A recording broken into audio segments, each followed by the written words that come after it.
حياك يا شهر انت رياك يا محلى مزاياك يا رمضان.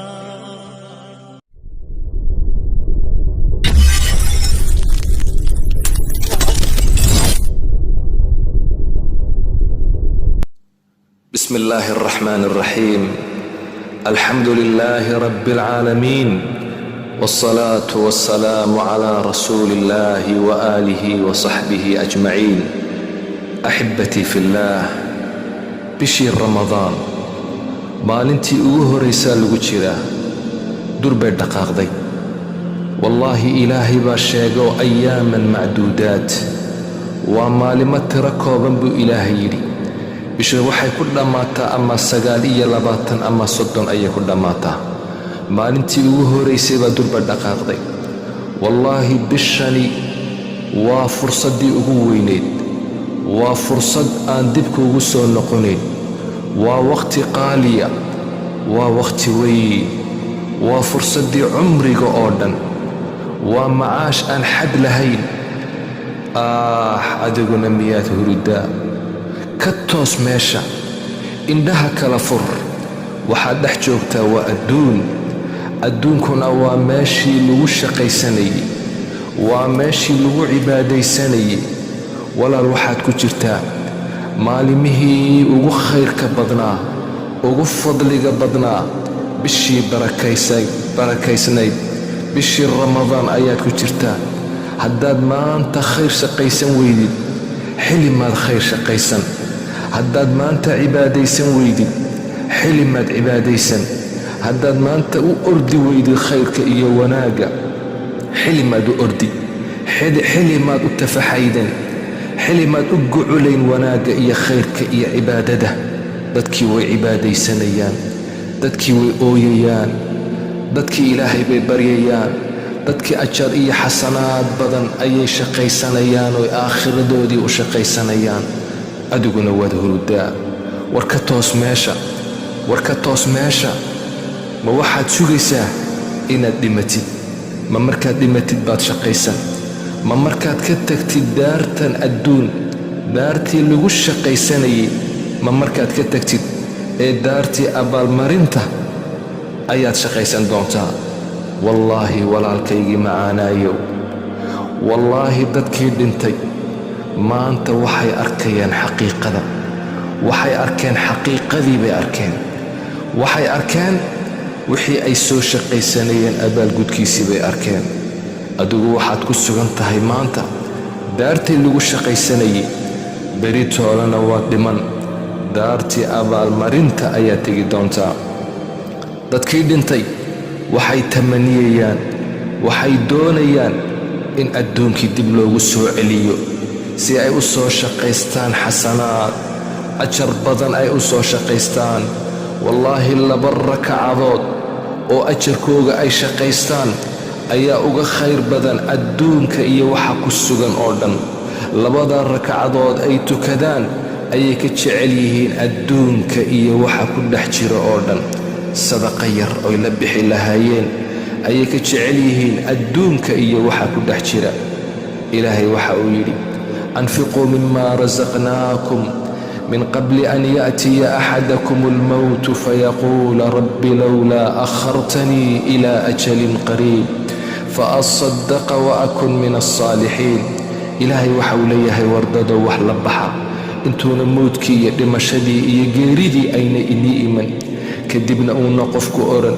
إلهي يودب علي وان صدقيسا أودتك ووناكسا أيانك من نقن.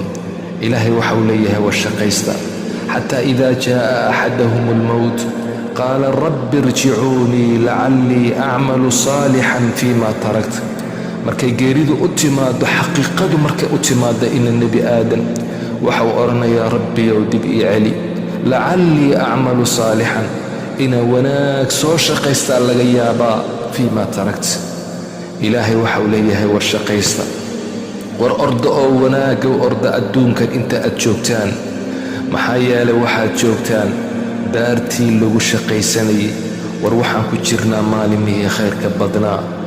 naftan han dadaalno, cibaadadahan ku dadaalno haddii kale waxaa iman doonta maalin uu qofku leeyahay low anna lii karratan fa akuuna min almuxsiniin way dib maa la ii celiyo maa dib noqosho dambe miyay jirto waxaan noqon lahaa dadka wanaagsan ayaan ka mid noqon lahaa waxay doonayaan maanta dadkaasi ahlu qubuurkii haddii la celin lahaa inay soo shaqaysan lahaayeen inay sujuud ku jiri lahaayeen cibaado inay ku jiri lahaayeen waxaa la wariyaa qof dadkii wanaagsanaa ka mid ah ayaa waxa uu soo maray qubuurtuu soo maray xabaalaha ayuu soo maray wuu u duceeyey kadibna geed xabaal agtiisa ah ayuu iska seexday kadib waxa uu ku riyooday qabrigaa ninkii ku jiray ayuu ku riyooday oo u dhawaaqaya oo leh yaa haadaa innakum tacmaluuna walaa taclamuun wanaxnu naclamu walaa nacmal